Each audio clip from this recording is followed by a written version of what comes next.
Hello, you're watching Daily Vnews, and here are today's headlines. Rice export to set new record. Northwestern Tourism Week opens in Sơn La. Super Typhoon Narmado lashes the Philippines.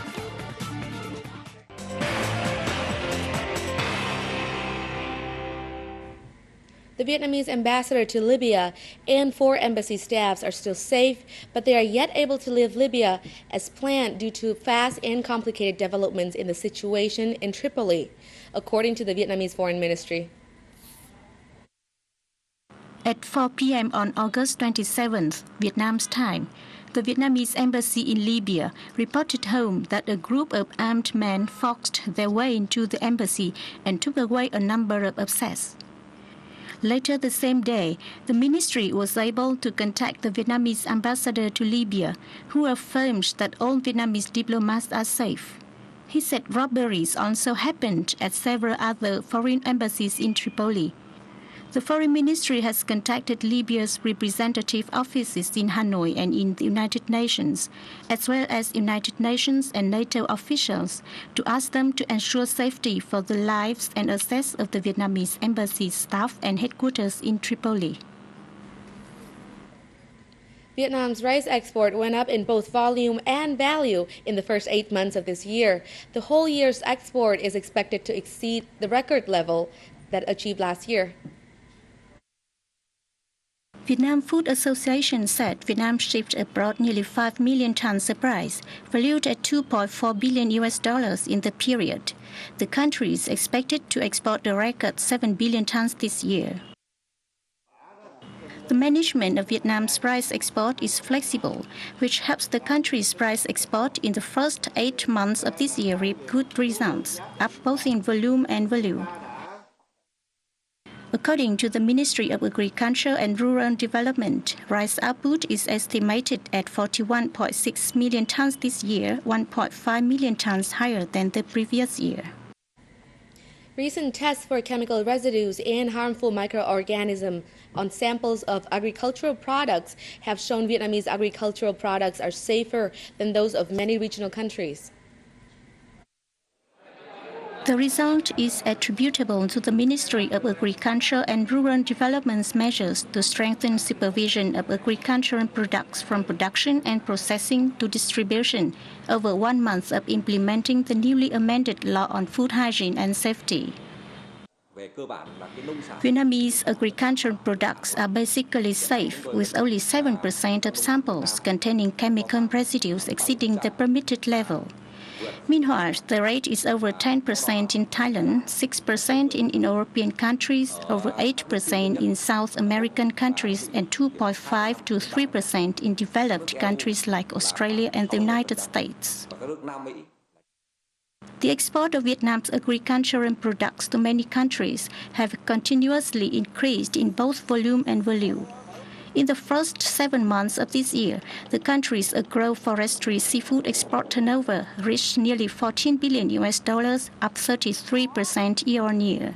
However, attention should be paid to the management of farm produce quality, as violations of food safety regulations have recently shown signs of increasing. We will publicize the names of violating businesses on our website. We also hope that the information will be spread through other channels so that consumers can make suitable responses to those businesses. Domestic and imported goods will be subjected to environmental protection tax only once, as from January 1st, 2012, according to the latest Prime Minister's decree on the implementation of the Environmental Protection Law. According to Decree No. 67, 2011 and DCP, exported goods that paid environmental tax earlier and are re-imported into Vietnam will no longer be subject to this type of tax. For locally made goods for sale and consumption on the domestic market, the environmental tax will be calculated on a monthly basis. For imports or authorized imports, tax declaration and calculation are done in each particular case. Companies operating in oil and gas must declare and pay tax for the volume of petrol sold in the locality where they pay value-added tax. Coal for domestic consumption is subject to environmental tax, while coal export is not subject to the tax.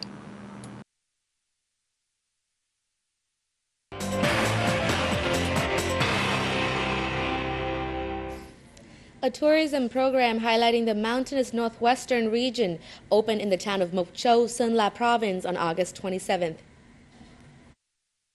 The minister chairman of the Committee for Ethnic Minorities, Giang Xiaofu, and representatives from the Ministry of Culture, Sports and Tourism joined a big crowd of visitors at the event. There will be a wide range of activities during the week-long program, including a trade fair, a cultural and tourism camp, food shows, a photo exhibition, ethnic dancing festivals, and traditional sports competitions. The program aims to boost tourism in Sơn La, Hòa Bình, Điện Biên, and Lai Châu provinces, with the focus on their history, rich ethnic culture, and beautiful natural landscape. Ding Di, an 80-year-old man of the Banar ethnic minority group in Kabang district, Gia Lai province, has spent almost 50 years mastering the sound of gongs and ethnic minorities in the Central Highlands. After the Liberation Day, Bana people in villages of Kabang district did not have many gongs left, and the quality of the remaining gongs was poor. This bothered Mr. D. He decided to give up farming and focus entirely on restoring the origin sound of these gongs, so this special musical instrument can be used in festivals of Bana people. With devotion and the skills he learned, Mr. D fixed many gongs and made them sound perfectly. It is both easy and difficult to fine-tune the sound of gongs. This work requires the sound master to have sharp ears and patience. For some gongs, it takes me all day or more to adjust its sound. If my fellows are unpleased with the sound of the gong I just fixed, I will continue doing my job until that gong makes nice sound. Gongs are a unique cultural identity of the Bana and Jarai ethnic groups in Gia Lai province. Local people believe that the soul of gongs comes from the sound sent out from festivals. The farther the sounds go, the greater the value of the community is. We need such masters of the sound of gongs as Mr. Ding Di, who is crucial in preserving gongs, an intangible cultural heritage of human. Super Typhoon Nanmadol pattered the northernmost tip of the Philippines on August 27th, bringing heavy rain and causing landslides that left at least 6 people dead or missing.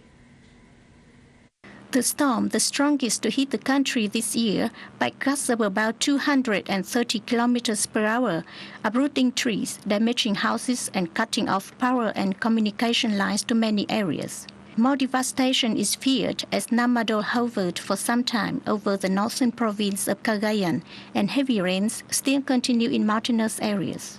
The Philippine government has evacuated residents from areas prone to landslides and flash floods, while raising storm alert in the region to the highest level.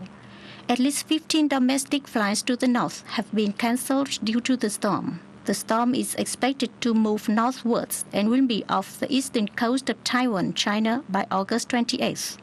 Taiwan's authorities warn that the storm is likely to hit the east and south of the territory. And that has wrapped up our program today. Thank you for watching, and we'll be back tomorrow with more updates.